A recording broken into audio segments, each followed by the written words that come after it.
Après plusieurs mois de silence et d'observation de la situation politique, sociale et sécuritaire en Afrique en général et au Cameroun en particulier, le réseau des défenseurs des droits humains en Afrique centrale et les associations autour d'Action civile 237 sortent de leurs réserves et font un diagnostic inquiétant.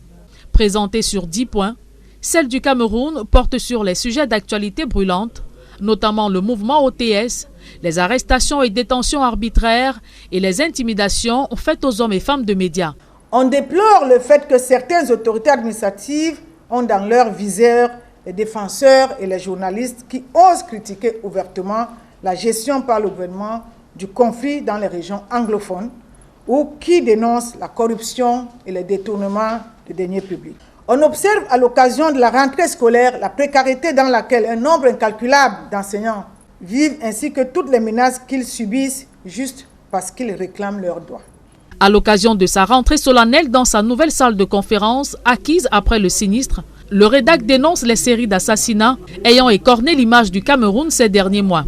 On observe et constate les assassinats dont les journalistes sont victimes.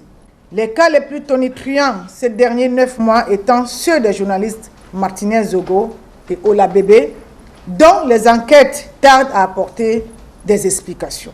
Dans sa démarche de prévention et d'action, le REDAC fait des propositions pour l'apaisement du climat sociopolitique au Cameroun.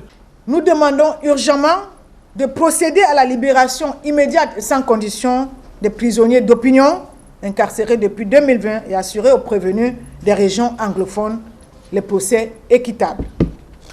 Le REDAC demande au chef de l'État, chef suprême des armées, de ne plus envoyer des civils devant les tribunaux militaires, mais de plus les envoyer plutôt dans les tribunaux d'ordre judiciaire civil. Toujours attentif à l'actualité au Cameroun et dans les 6 autres pays de la sous-région Afrique centrale, dans lesquels cette organisation internationale de défense des droits humains exerce, la directrice exécutive entend aller au bout de sa mission principale, œuvrer pour le développement démocratique et la consolidation de la paix au Cameroun.